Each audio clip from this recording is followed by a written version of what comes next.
नमस्कार दोस्तों, दीपक कुशवाहा आश्वलिपि के चैनल पर आप सभी का स्वागत है। और आज के इस वीडियो में बात करूंगा इलाहाबाद उच्च न्यायालय से आने वाली भर्ती अपर निजी सचिव, समीक्षा अधिकारी, सहायक समीक्षा अधिकारी और कंप्यूटर सहायक के बारे में। तो आप लोग वीडियो को पूरी ज़रूर देखिएगा। और जिन भी लोगों ने अभी तक चैनल को सब्सक्राइब नहीं किया है तो पहले से सभी जन चैनल को सब्सक्राइब भी ज़रूर कर लें, काहे से कि ज़्यादा ज़रूरी। ठीक। अच्छा, एक बात यह कि आप लोग चैनल सब्सक्राइब नहीं कर रहे तो अच्छी बात नहीं है। मुफ्त में ही होना है तो काहे कंजूसाई कर रहे हैं, तो एकदम चपक के सब्सक्राइब करिए। ठीक है। अच्छा, एक सबसे ज़रूरी बात, जैसे कि आप लोग पीसीएस भर्ती परीक्षा की तैयारी कर रहे हैं, फिर करना चाह रहे हैं, ठीक, चाहे कि वो अपने उत्तर प्रदेश की पीसीएस भर्ती हो या फिर बिहार पीसीएस की, तो आप लोगों ने फिजिक्स वल्लाह कोचिंग का तो नाम सुना ही होगा। ये एक ऑनलाइन कोचिंग संस्थान है जो कि आईएएस और पीसीएस जैसी भर्ती परीक्षाओं की तैयारी करवाते हैं। ठीक। तो ये लोग अब अपने उत्तर प्रदेश में भी आ चुके हैं और बिहार में भी। तो इन्होंने सक्षम 2.0 बैच के नाम से एक फाउंडेशन कोर्स ऑनलाइन शुरू किया है, जो कि बेहद कम दाम में मात्र 3,999 रुपये में आपको ये 2024 उत्तर प्रदेश पीसीएस भर्ती और बिहार पीसीएस भर्ती परीक्षा के लिए तैयारी करवा रहे हैं। ठीक। तो मुझे लगता है कि इससे कम दाम में और कहीं आपको तैयारी करने को मिल सकता है। और एक सबसे खास बात, ये आपकी स्क्रीन पर एक कूपन कोड है PSC DK10, कैपिटल लेटर में है, बड़े बड़े अक्षरों में। अगर आप इस कोड का इस्तेमाल करते हैं, इस कूपन का इस्तेमाल करते हैं, तो जैसे आप इसका इस्तेमाल करेंगे, अप्लाई करते हैं इस कूपन का, तो आपको तुरंत 500 रुपये की छूट मिल जाएगी उसी समय। ठीक। तो तकरीबन 3,499 रुपये में आपको ये पीसीएस की तैयारी करा रहे हैं। अब मुझे नहीं लगता कि इससे कम दाम में आपको कहीं और कोई तैयारी करा सकता है। ठीक। अब देखिए आपको यहाँ क्या क्या मिलेगा। यहाँ पर आपको टेस्ट सीरीज मिल जाएगी, मेंटरशिप मिल जाएगी, PDF फाइल मिल जाएगी, मैगजीन मिल जाएगा, इनका स्टडी मटेरियल मिल जाएगा, क्लास नोट्स वगैरह और भी तमाम तरीके की चीज़ें हैं। कहने मतलब कि एकदम धुआंधार चपक के आपकी तैयारी यहाँ करवाई जाएगी। ठीक है। तो नीचे डिस्क्रिप्शन में और कमेंट में आपको इनका लिंक दे रहा हूँ, वहाँ से आप लोग इनके ऐप पर या फिर वेबसाइट पर जाइए और सक्षम 2.0 बैच पर आप लोग रजिस्ट्रेशन करिए। ठीक है। तो आइए भर्ती के बारे में बात कर लेते हैं। तो देखिए, हुआ ये कि अभी कुछ समय पहले इलाहाबाद उच्च न्यायालय में तमाम तरीके के नए पद सृजित किए गए हैं। अब सृजित का मतलब यह है कि नए पद बनाए गए हैं, ऐसा समझिए कि इनका नया जन्म हुआ है। ठीक है, ये हो गया मतलब। तो अभी ये कुछ महीने पहले की ही बात है, 2-3 महीने पहले की बात। तो अब देखिए, इसमें तमाम तरीके के पद हैं, जैसे कि अपर निजी सचिव, समीक्षा अधिकारी, सहायक समीक्षा अधिकारी, कंप्यूटर सहायक और भी तमाम तरीके के पद, जैसे कि निजी सचिव हो गया या और भी जो न्यायिक पद होते हैं। ठीक है, वो सारी चीज़ें। तो अब पद तो बना लिए गए हैं, अब शासन से इसकी अनुमति मांगी गई है, मतलब कि उत्तर प्रदेश सरकार से, कि हाँ अब हमारे यहाँ इतनी मतलब कि कमियाँ चल रही हैं, हमें इतने नए पद चाहिए, तो हमने बना लिया है, आप इसकी हमें अनुमति दीजिए ताकि हम विज्ञापन जारी कर सकें। और क्योंकि देखो, वेतन तो सरकार ही देगी। ठीक है। तो शासन से अनुमति मांगी गई। तो इसी को लेकर के भी देखिए, कुछ दिन पहले एक इलाहाबाद उच्च न्यायालय के रजिस्ट्रार साहब की तरफ से अपर मुख्य सचिव को, उत्तर प्रदेश शासन को, ये मतलब कि पत्र भेजा गया है कि आप इस पर शीघ्रता से कार्रवाई करिए और हमको इजाज़त दीजिए विज्ञापन जारी करने के लिए। तो देखिए, ये है कि रजिस्ट्रार जनरल की तरफ से भेजा गया है अपर मुख्य सचिव वित्त विभाग को। ठीक। क्योंकि वेतन तो उसी विभाग से आना है अपने पास, मतलब जो नौकरी पाएंगे। ठीक है।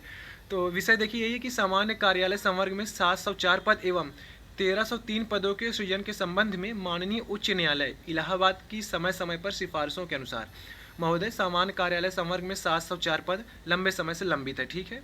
एवं 1303 अतिरिक्त पदों के सृजन के मामले में माननीय न्यायालय के DO पत्रांक फलाना फलाना फलाना, मतलब इतने ये इन्होंने पत्र भेजे। ठीक है। इनके संबंध में मुझे यह कहने का निर्देश हुआ है कि आपकी ओर से उत्तर अभी भी प्रतीक्षित है। तो मतलब कि इन्होंने तकरीबन 1-2 महीने पहले ही मतलब कि शासन को भेजा हुआ है, शासन ने अभी तक उस पर अपनी अनुमति नहीं दी है। ठीक है। फिर लिखा है कि मुझे यह कहने का निर्देश हुआ है कि भारत के संविधान के अनुच्छेद इतना इतना इतना के अंतर्गत प्रदत्त शक्ति का प्रयोग करते हुए माननीय मुख्य न्यायाधीश ने लंबे समय से लंबित निम्नलिखित 704 पदों के साथ साथ अतिरिक्त 1303 पदों का सृजन किया है। मतलब कि सृजन कर दिया है शासन से, वो बस अनुमति मांग रहे हैं। ठीक है। कि हमको विज्ञापन जारी करना है, वो हम अपने हिसाब से करेंगे, कितने कितने पदों पर करेंगे, और बाकी कुछ चीज़ें गुप्त भी होती हैं। ठीक। फिर लिखा कि माननीय उच्च न्यायालय की स्थापना के समान कार्यालय संवर्ग एवं माननीय राज्यपाल की वित्तीय स्वीकृति हेतु अनुशंसा। तो देखिए, 135 माननीय न्यायाधीशों की प्रभावित ताकत पर 14 शेष पद का सृजन, यानी कि 1 रजिस्ट्रार, 3 संयुक्त रजिस्ट्रार, 4 उप रजिस्ट्रार और 6 सहायक रजिस्ट्रार। ठीक है। तो ये आपका न्यायिक के अधिकारियों का पद हो गया। ठीक। ये सीधी भर्ती नहीं आती है, ये वो अपना ये पदोन्नति करके या फिर इसके लिए जो विशेष योग्यता वगैरह होता है तो वो वैसे करके विज्ञापन जारी करते हैं। जहाँ तक है कि ये पदोन्नति वाले सभी पद है। ठीक है। फिर ये हो गया। फिर लिखा है कि 150 माननीय न्यायाधीशों की प्रभावी शक्ति पर सामान्य कार्यालय संवर्ग में 274 पद का सृजन, ये हो गया। फिर डिजिटाइजेशन कार्य हेतु समान कार्यालय में संवर्ग में कुल 314 पदों का सृजन। फिर है कि राज्य भर के जिला न्यायालयों के निरीक्षण कार्य हेतु समान कार्यालय में कार्यालय संवर्ग में 52 पदों का सृजन के लिए ये अनुरोध किया गया है। फिर लिखा है कि माननीय न्यायालय के हर विभाग में काम का बोझ कई गुना बढ़ गया है और अब मौजूदा कर्मचारियों के साथ तालमेल बिठाना बहुत मुश्किल हो गया। ये गजब का लिखे हैं ये लोग, ठीक है, एकदम झकास।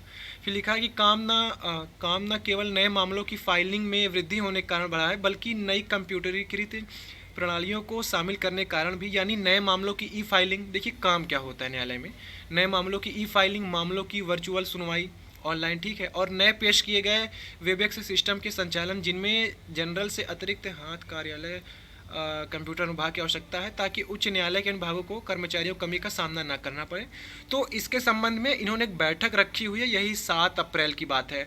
तो उस दिन ये अपर मुख्य सचिव साहब को बोला गया कि आप भी इसमें भाग लीजिए। तो संभवतः 7 अप्रैल को मोहर लग जाएगी कि कितने पदों पर ये विज्ञापन जारी करना है। तो इसी अप्रैल में आपको पता चल जाए कि हाँ कब तक भर्ती आ रही, मतलब कितने पदों की अनुमति मिल गई, ठीक है। और रही बात भर्ती कब तक आ रही, तो देखिए आपको मैं शायद जनवरी फरवरी नहीं दिसंबर, पिछले दिसंबर और ये जनवरी में बताया था कि ये जो समूह गाँव और घाव वाली भर्ती आई है। आप चाहे तो पुरानी वीडियो देख लीजिएगा, आप लोग वीडियो नहीं देखते इसीलिए काफ़ी परेशान हो जाते हैं। फिर तो दिसंबर में ही बता दिया था कि जब तक ये समूह गाँव और घाव वाली भर्ती पूरी नहीं हो जाती तब तक नई भर्ती नहीं आएगी। और ये न्यायालय का इतिहास रहा है, ठीक है, जब तक एक आटू भर्ती मतलब एक पूरी भर्ती पूरी नहीं हो जाती तब तक ये नई भर्ती नहीं निकालते हैं, फंसा के नहीं रखना चाहते, ठीक है। क्योंकि अभी देखिए आपको ध्यान होगा जो पुरानी भर्ती आई थी यही समीक्षा अधिकारियों की, तो वो मामला चला गया था न्यायालय में। तो जब तक वहाँ से निपटारा नहीं हो गया, लोगों की नियुक्ति नहीं हो गई अंतिम रूप से, तब तक ये समूह गाँव और ये घाव वाला विज्ञापन नहीं जारी करे थे। तो कहने मतलब जब ये वाली भर्ती पूरी हो जाएगी, अब या तो अंतिम परिणाम जारी हो जाए, नियुक्ति की प्रक्रिया शुरू हो जाए, या फिर एकदम ठीक है अंतिम परिणाम जारी होने पर शायद ये कुछ काम करें। तो कहने मतलब कि अभी जो भर्ती चल रही है वो पूरी हो जाएगी तो ही आपकी नई भर्ती आएगी, ठीक है। अपर निजी सचिव भी भर्ती आएगी। हिंदी का पद नहीं कह सकता कि कितना पद है, वैसे काफ़ी मुश्किल है, बाकी अब न्यायमूर्ति पर है। देखो क्योंकि अब ये होता है कि हिंदी के फैसले पर अगर ज़्यादा जोर दिया जाएगा तो ही पद बढ़ेगा, वरना जो पिछली बार 7-8 लोग हुए हैं तो वो पर्याप्त हैं, ठीक है। तो उम्मीद कम ही रखिए कि हिंदी के पद आएंगे इस बार, ठीक है, वरना आप देखिए क्या होता है। तो ये हो गया, बाकी अंग्रेजी के पद तो रहेंगे ही रहेंगे, तकरीबन 50-100 के आस 50 के ऊपर ही रहेगा, ठीक है, अपर निजी सचिव की बात कर रहा हूँ। फिर आपको ये समीक्षा अधिकारी की बात करूँ तो लगभग 200 पदों पर आपकी भर्ती आएगी समीक्षा अधिकारी की, एकदम तय है, ठीक है। 200 से 2, 4, 6, 10 कम ले लीजिए, वरना लगभग 200 पद रहेगा। सहायक समीक्षा अधिकारी के तकरीबन 100 पद रहेंगे। कंप्यूटर सहायक के लगभग वही 50 के आसपास पद रहेगा, ठीक है। बाकी और जो कुछ ये बढ़ा देते हैं तो और वो बाद में पता चल जाएगा। तो इसी दूसरी छमाही से आप मान लीजिए यही जुलाई के बाद से ही भर्ती आएगी ये नई, ठीक है।